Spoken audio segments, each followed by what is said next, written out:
And welcome to Tech and Test with me, Peter Johnson. Today on the show, we have Kae Williams, who's a software marketing executive and author. Kae, welcome to the show. Hi, Peter. Thank you so much. I'm really looking forward to having the conversation with you today. Thanks for inviting me. No worries. Absolutely fantastic for you to be on the show. So, just so the audience know a little bit about you. So, you're obviously like working in marketing, software marketing, and you're an author. You have your own book. Do you just want to describe to the Tech and Test audience a little bit about maybe the topics of your book, and so we can sort of explain what we're going to be discussing today? Sure.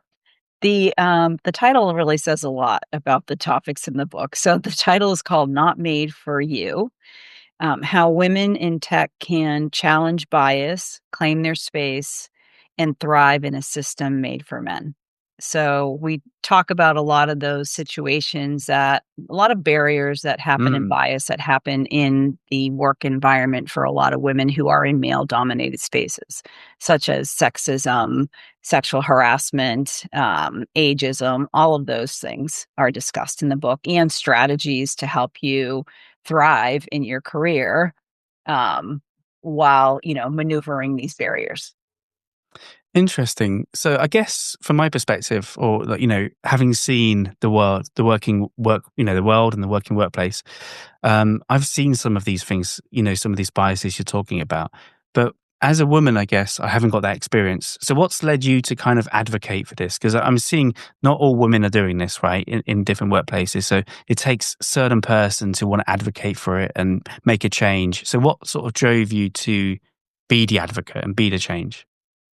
Honestly, I noticed a lot of patterns that were continuing to happen as I moved through different organizations. So it wasn't just one organization or one, department. Mm, I've been doing this for over 30 years. So I've mm, worked in a number of organizations, and you start to see this pattern. right. And I also, mentor a lot of women and men, but I went mentor a lot of women, and I started when they've come to me and said they had a particular issue, and I gave them advice on how to handle it. They just felt so much relief. I'd Mm, hear them say, "Oh, that's actually not that hard. I think I can do that." Because a lot of women in these rooms, when these things, and they're quite subtle, and I'm sure we'll get into that, they're quite subtle what's happening mm, to them. They don't know how to respond, or they're afraid to respond, and so they don't, and then now they think they don't like their job anymore. They don't know if they can stay in that department or in that organization. And when you give them advice, or the scripts of what to say, it is really quite easy, and non-confrontational, and they feel better about that and feel they mm. can continue on in that, in that environment. I see. Yeah, I guess it's like having the tools to deal with it, right? Like, Yes. it's sometimes Exactly. it's easier, like with anything, like it could be a programming language or anything, any skill. When you don't Mhm. have the tools to go, it's easier just to walk away and not Well, tackle it, right? exactly. But actually building up the tools and building up the confidence and empowerment is like, I can do this, right? Yes. So Yes. some of it's, I guess, it's just mindset and like shifting how you focus on it and approach it, I guess. Yes. And how you that's a really good point. I think a lot of women ask, "How do you do that without emotion?" Mm, And so one of the things when I talk about not made for you in the book, and I share with women, it is not about you. It's not you. You're not doing anything wrong, because we yeah. tend to have a lot of self-doubt. It's a system that was built a long time ago by Mm, men for men. And the system is advantageous more towards men than women, how we right. lead, how we communicate, and how we work. And so when you start to look at it as it's the system, Mm, not that particular person and not me, it's easier to feel more comfortable addressing it, naming it and addressing it. I see.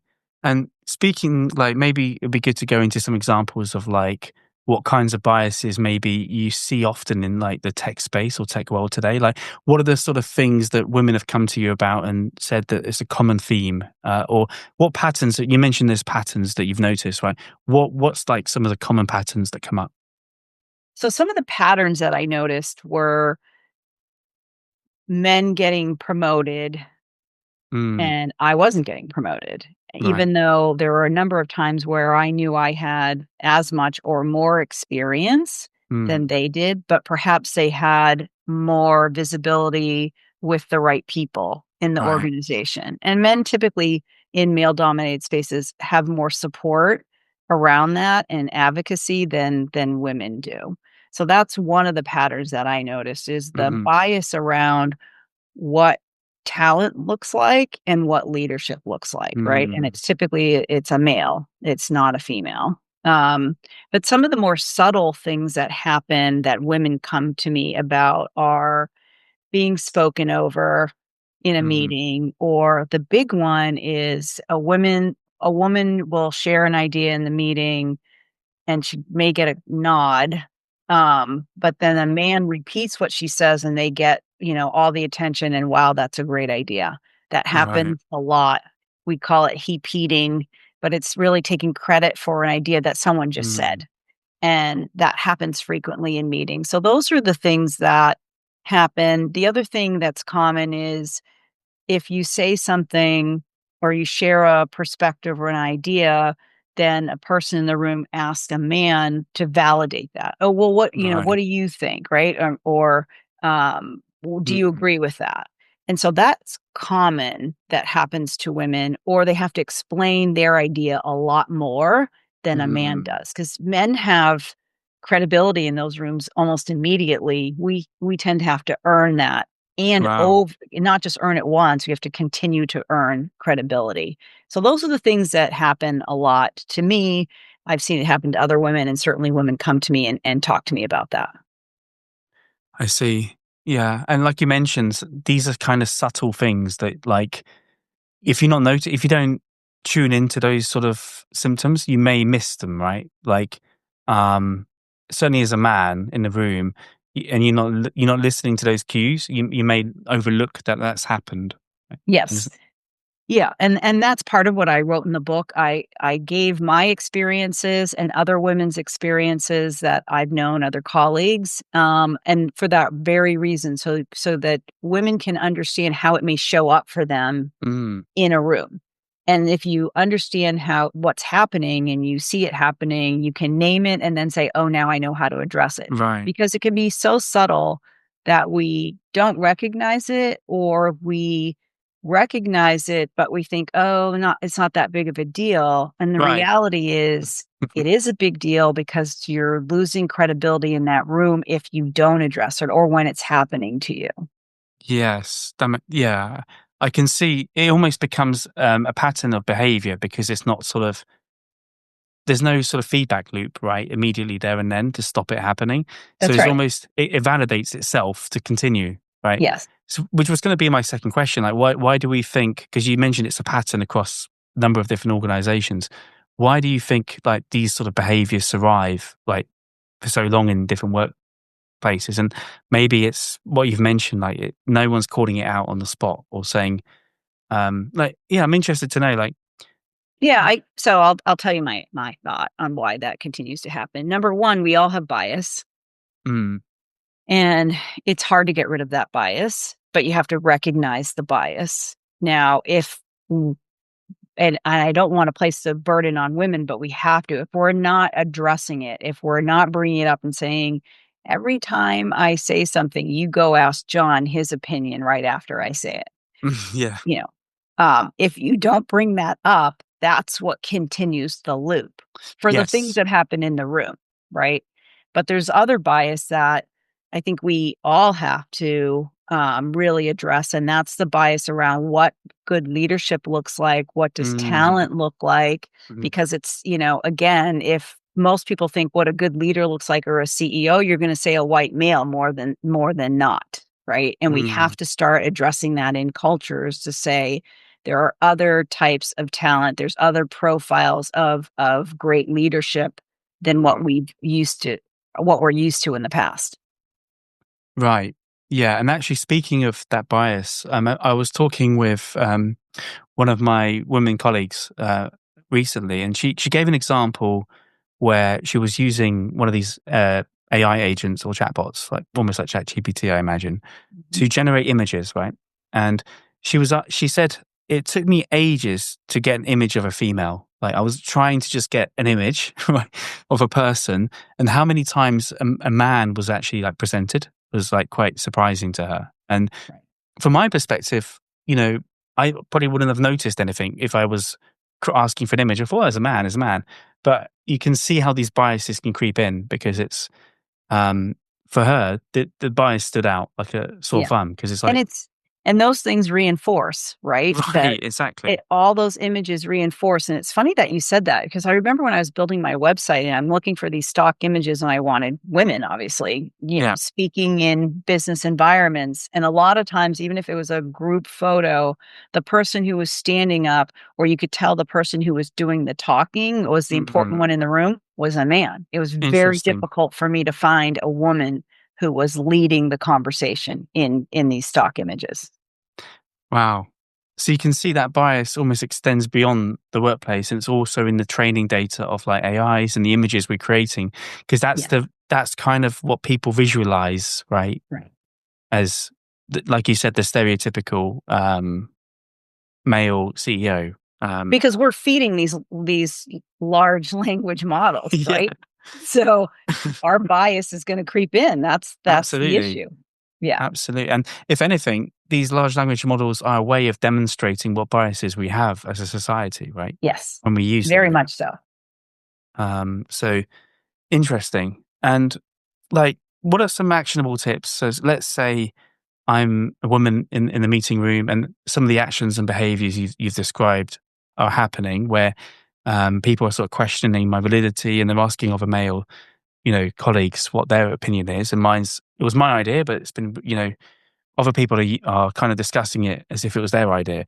What are some quick tips? What should I be doing actually in these sort of scenarios? So, there's a couple of things. If you're in the room and somebody takes your idea, you could say, after they, take your idea, say, "That's exactly what I was talking about when I said," to Yeah. repeat it. That's one way. You could also, what I tell a lot of women is, don't just say the idea, Mm, give the reason for the idea. So make it larger than just the idea, bring it to mm, life. For mm, example, and I always use this example, I think we should have more customer quarterly review meetings. So you could say that, or you could say, I think we should have more customer quarterly review meetings so that we can understand if they're achieving their goals with our technology. We can help them see the value of new features, and we can maintain great retention with our customers. That's harder to steal because you said a lot more, right. Yeah. right? And there's reasoning behind it Yes. rather Yep. than, okay, that's a good idea. I'll take that. Right. Right. And Yeah. it's a lot harder to kind of take an idea without really, and the reasoning with it, and kind Yes. of It's harder recite it. to steal that idea. Yeah. The other one is, if you're being spoken over, I think the easiest thing to do is, John, I'm going to finish what I'm saying, and then I'd love Yeah. to hear your perspective. Yeah. Very simple. It's not that hard, and I think people will accept that. The one where, somebody's always asking the other person to validate your thoughts, that's something you may take outside of the room and Mm, say, "Hey, Jeff, I notice that every time I you ask me a question and I answer, you go ask Dave what his thoughts mm, are on that. Can you help me understand why you're doing that?" And mm. so they may say, "Well, I wanted more information. You didn't give me enough data." Now, that's really good feedback for Right. you for the next time. So we always have to be aware of it. It could be good feedback, Yeah. Yeah. right? Legitimate reason for doing it. Or they could say, "No, I don't do that." And then the response is, "Yes, you do." And then give an example of when they just did it Mm. and say, "I really would appreciate if you would engage with me like you engage with Such and Dave." such. Yeah, Yeah. right. And now they Interesting. may still say that they don't do that, but they're more aware of it the next time, and really believe most people, it will diminish. They may, make a mistake once in a while, but for the most part, they're aware of it, and then they're not gonna do it anymore. Yes. I think it's if there's I guess there's any behavior, right? Like if there's some behavior that you think is not really fitting right, if the person may not even know that they're intentionally doing something that could be offending someone, So it's kind of making them aware that actually they may not even be aware of their own biases, right? So it's kind of, I Yes. guess, starting that conversation in like a way of, this is not healthy for me, and these are the reasons why. Right. I just want to know why you're doing it. What's the intention? Because actually, sometimes we get lost in intention. Like the intention was actually there to be good, but how it was presented maybe looked bad. But I think it's good to understand and give awareness to like there's a problem, right? That is kind of affecting someone. I think you hit the nail on the head around intention, and I do talk about that a lot, like, really understand their intention. Yes. Yeah. That's important. We have to come from a place of trust.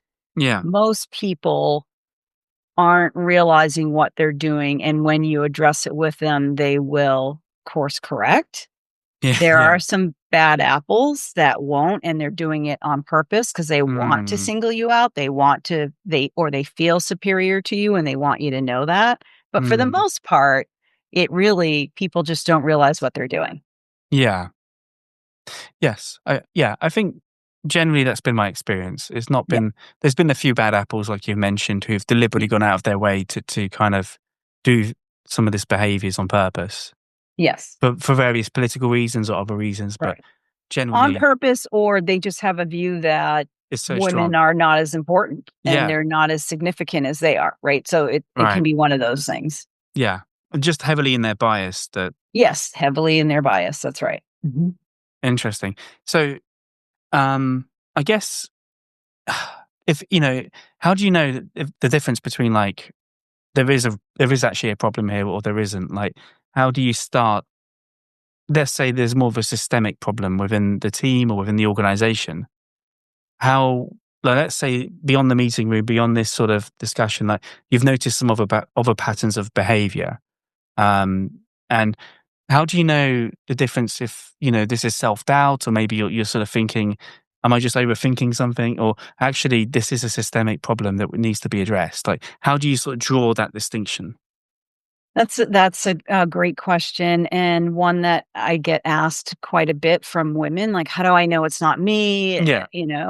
Is one of them, or, "How do I know that I should stay in this environment or not? Like, is it a toxic environment, or isn't it?" And I think the best answer is you have to trust your own instincts. Most women know when it's Mm, not them, and a lot of times it isn't them. But it's about addressing it. What happens when you address it? Does it get resolved? How is it taken when you address it, right? right. How are they responding to that? And then is it just one person, or are you seeing this across the organization? Do you not Mm, feel comfortable? Do you not feel visible? Do you not feel comfortable to speak up?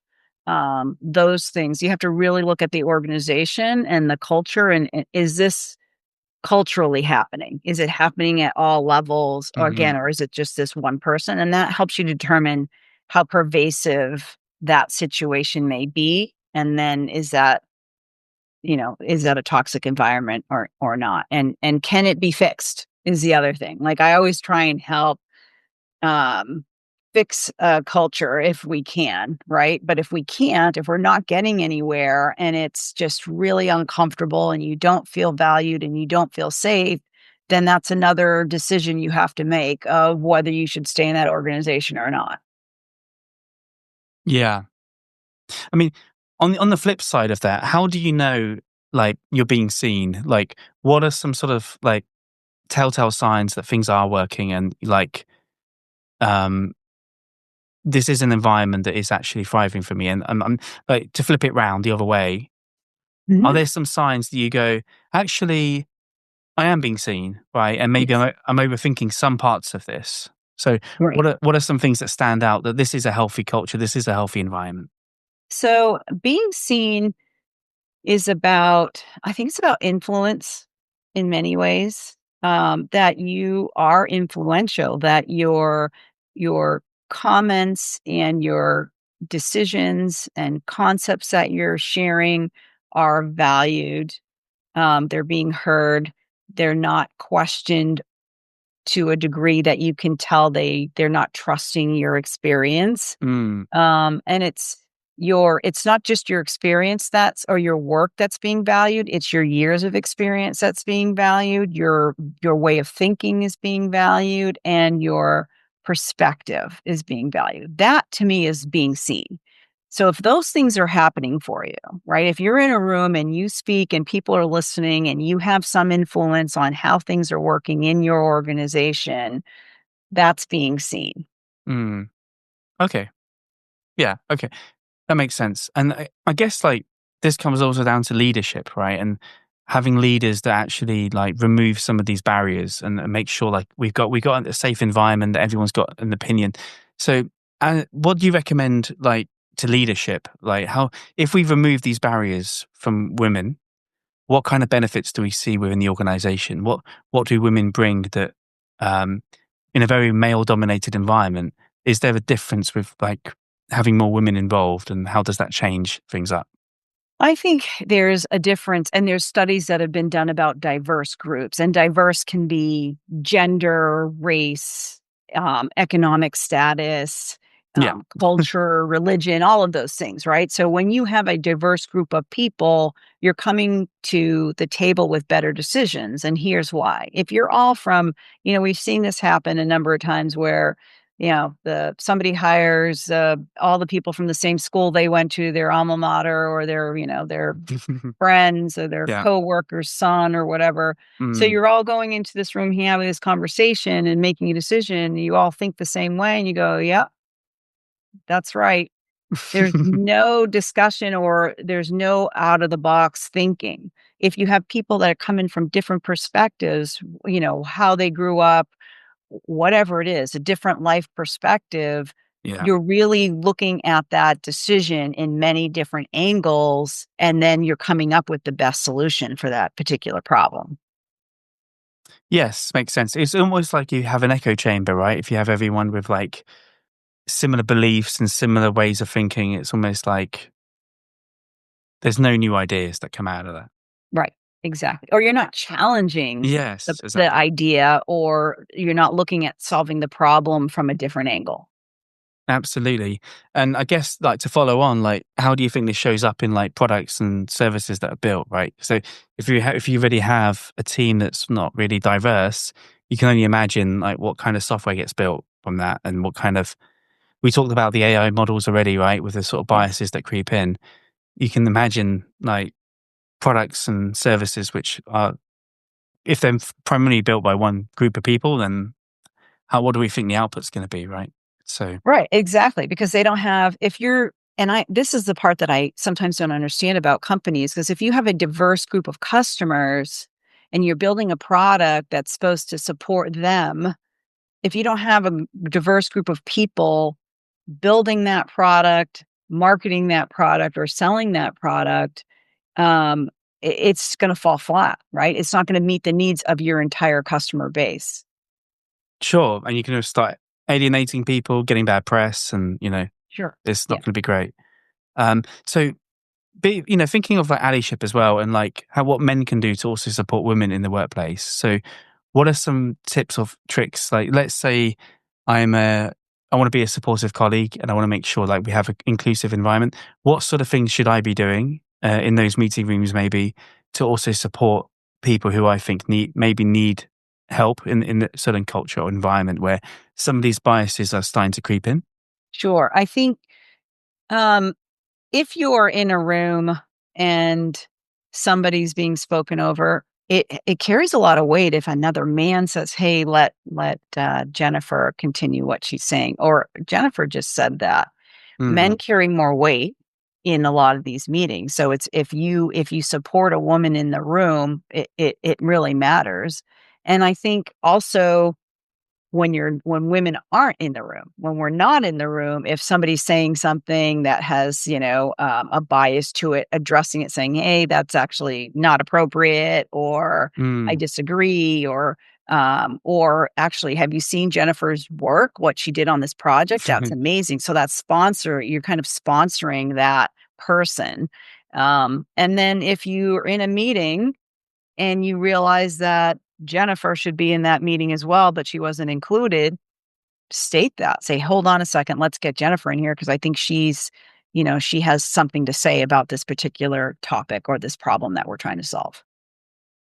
Yeah, I like that. I think I like it even more when we talk about not in the room, because I think often it's the case where these sort of biases can creep in when you're not expecting them to happen, right? Where it could Yes. be you're just having a conversation with someone on the coffee machine, and um, somebody could be citing someone else's work without even giving credit to that person. And Right. then you're almost, I've seen this happen a few times where other people have just, I've heard this is a good idea, and it almost framing it as if it's their idea, but it may not be. Instead of Yeah. saying, actually, Jennifer came up with this really great idea, we should talk to her more about it, and grouping That's her. perfect. Yeah. Yes. Yeah. That's Okay. exactly right, because now Jennifer is being sponsored by somebody other than herself, or maybe even her manager, which carries a lot of weight when it comes to looking at Jennifer being ready for leadership or a promotion. Absolutely. Yeah. So I guess, does it get tricky when, if we have those of men, let's say, in leadership roles, what happens then where we may intrinsically have a bias within leadership? So, what kind of things should we be doing in that case? Where how do we make sure the company and the organization, or I mean, just come out with like a hypothetical, like let's say there's Mhm. loads of men in leadership roles. How does that really pan out in terms of trying to make change within the org? So I think for any male leader who really cares about this and they want to make sure that they have an inclusive environment, the first thing is awareness of any problem, as we talk about, right? Yep. And so doing an audit of the everyday is really important. Who's being spoken over? Who has more influence in the room? Who's in the room? Looking at that, who's being promoted? Who's not being Mm, promoted? data. What does our company view as talent or ready for the next level? Like just auditing that. And then if you're a leader of a department or organization, letting people know that you care about this and having these conversations to understand what is going on and allowing very difficult and uncomfortable conversations to happen and then doing something about it. I see. Yeah. I guess it's really just collecting data on the organization, having the awareness, collecting the data, and then Yes. trying to see where the gaps are and how we can solve those, right? Right. And any good leader, any leader, let's say, should really be thinking about these things in a successful organization, right? So Yes. it's something that should be on their agenda. If it's not, then you got to question where that leadership is, right? To some degree, because it's anything any leader or CEO should be aware of. Yes. And I think that it has to you want the employees to notice the change. You want them to feel safe in Yeah. the environment to speak up when something isn't working the way it should be, or if they're experiencing bias, they should be able to speak about that safely, and also see that there is inclusivity at every level, not just at the lower levels, because that's often Yes. the case. Oh, we're very diverse, but you are, but at a very low level, not Yeah. in the upper management, right? The upper management Mm, really is building that culture. So you have to see mm. that inclusiveness and advocacy for all groups at every level in the organization. Absolutely, because it's almost giving people motivation, and like you could be like me in the future, right? It's kind of Yes. seeing people that you can aspire to be like within the org is Yeah. definitely a big motivating factor. And it doesn't just have to be like women; it's all kinds of different, races and Right. different classes of people. Just diversity in and of Yeah, itself makes people realize, okay, I may look different than a lot of the people here, but yeah. there is diversity, and I feel like I can grow in this organization, and I will be valued and seen. Absolutely, definitely. So, thinking about like, let's say, like new women starting out in tech today, Mm. what kind of advice would you give to someone right at the beginning of their career, coming into the industry? Um, what are some sort of things like you should be aware of, or you should be doing like in your first job?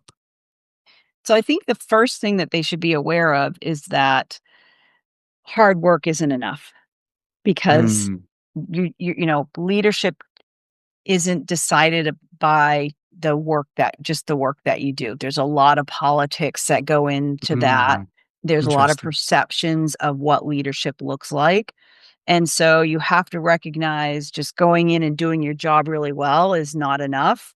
You have to go look for sponsors, and that means building relationships within the organization, letting them know what you're doing, what you're working on, getting Mm. their opinion on things so they can advocate for you and sponsor you in rooms when you're not in there. So that internal networking is really critical. And I think the other thing that they should know is these biases are quite subtle, but they're also happen frequently, and you do need to address them because otherwise you're losing your credibility in those rooms. And there are ways to do it calmly and professionally and strategically. There are scripts that you can use, and I have them in my book for you to address those, which allows you to feel really good about yourself, coming to work as yourself Mm. and, maneuvering around some of the bias and barriers and still having a great career. I love what you said about it's not just hard work. Because so many times, or a few times, I've seen actually in my career where there's often some people who've not been working hard that do get the recognition and do get the Yes, promotion, right? right. And it's usually not related to their work. It's related to their, relationship with certain people within the organization, the visibility they have, and That's right. also the personality, right? How they come across and what influence maybe they have in terms of conversations, rather than actual, code on the screen type of work. Yes, and we do that a lot. I've seen people, they work so hard, Yeah. year after year after year, and they're never getting promoted. Yeah. And there are a couple of reasons because they don't have the visibility, they don't which means they don't have the influence, and that's what people look at for leadership is visibility and influence. And they're also if you're working that hard, you might not be looking at or articulating the impact that your work is having on the goals of the company. That's really important as well. That's what people Mm. care about. And if you understand what the goals of the company are and you match your work and the impact of your work to those goals, that helps you prioritize what you should be focused on and the work that you shouldn't be focused on. Absolutely. Yeah. I think I was working at some large organizations, and some of my colleagues always used to tell me, in this org, if you just sit in the corner and just code, you won't get along, right? Right. And I think it's about making your work visible. There's a lot of, you know, program managers, product managers who don't always want to go into the technical detail too much. They just want to know, how is it affecting our customers? How is it affecting the bottom line? You know, so I think if you can, especially in like some of the work around software testing, where it's almost seen as like a necessity, we have to do it. But if you could kind of frame it in a way that, we're testing this so our customers don't find these issues, then, we're trying to make this release on this date, framing it to business goals and business milestones, I think is so important. Yes. Doesn't matter what the artifacts are, whether it's, code or whether it's documentation or whatever it is. It's just making sure we know, I guess, the purpose of why we're doing it and Yeah. when it needs to be delivered, right? And And especially for something like that, for Q&A, right? I mean, for, QA testing, it's showing the value from the customer's perspective. Their business this part of their business is really critical. We wanna make sure we get this right and there's no right. bugs in it for that reason. Like, always tying it back to the value and the importance to the customer is a great way to show impact. And I guess in some, like, I do see this in QA. We talk about biases, but like sometimes we find biases with particular roles, I think as well, right? Where in software engineering, if you're developing features for a customer, there's this intrinsic, okay, you're adding value to the business because Yes. we know this feature is going to be used by customer X. And the customer X is asking for this feature. There's a contractual agreement. We're going to get money from this feature. So there's like, you don't even need to advocate for your work. It's almost like, of course, I'm working for the customer. Right. Right. But in other roles, I suspect like roles which support software engineering, right? Like documentation, QA, UX. You could argue UX is probably quite known to the obvious Yeah. value there. But in these sort of supporting functions like testing and QA, I think there's this intrinsic thing of how you need to prove how you're adding value to the organization. Mhm. And it's almost like we're already on, uh, the back foot in terms of we need to put extra work in terms of showing the value to management and showing the value, because it's almost seen as a cost center rather than we're building features. Yes, and the marketing part of so I can speak to the marketing side of that, right? We went through that for many years, and we still go through it where we were considered a cost center. Now we have, marketing automation that came in place, so it allows us to show the data of how much pipeline we're bringing Mm. in. Because and even with that, a lot of times the sales team is considered more critical than the Yeah. marketing team because they're bringing in revenue. But now we've figured out a way from a marketing side to say, well, this is how I'm bringing in revenue. I'm helping build this pipeline for the sales team to close. So I agree with you. It's very similar. And even within marketing roles, there's certain roles that are considered less important than other roles in the organization. Yes. Interesting. And coming back to, some of the biases you mentioned and how people can cut you off and how people can sort of, not validate your idea, that can also happen in the role perspective, I found, where if you have some engineer that is working on a critical feature, their opinion sometimes can be seen as being a lot louder because Yes, but even if it's not related to any of the work that that's right. so it's interesting how these biases creep in, because it's like, oh, this engineer we know is working on the critical path and it's very important to our feature. Then their opinion on anything is important, right? Yes. Yeah. Uh, And that happens if you think about um, in the executive circles that I'm in, the CFO carries a lot of weight in those in these meetings, even right, though they don't have expertise necessarily on marketing or right. sales or customer Mhm. success, but they carry a lot of weight in those conversations always. Mm. Yes, I guess it's who controls the purse strings around. They get the say, right? Right. I'm assuming. Um, But that's why you have to tie each person, and I really advocate for this when before your reviews come, like during the year, you always have to tie what you're doing to impact for your start with your department or your role in the department. What are you doing to ensure that your department is achieving their goals? And then looking at the company, what's the company trying to achieve and how am I impacting that? And always talking to your manager in your one-on-ones or in your reviews about that, talking about it in terms of an impact, not a to-do list of things I just did. right. Yeah. I think sometimes I've seen some one-on-ones with particular managers in the past where it ends up just being a status check of like, here's the Yes. work I've did, this is the work I'm going to do, right? But I think it's on the ownership of the employee or the ownership of the person in the role to take ownership of, this is my one-on-one with my manager. I also need to have a say on things that are important, right? For me, in terms of, okay, I want to try and do this year as a career goal. And it could be working on a piece of technology. It could be different Yes. projects, whatever it is. So I think it's not relying on the organization to just fit in those things for your one-on-one, right? I think it's down to the individual to drive that change and drive that Yes. conversation. It's, you are the CEO of your career is what I say, right? Nobody Yeah, else is paid to manage your career except for you.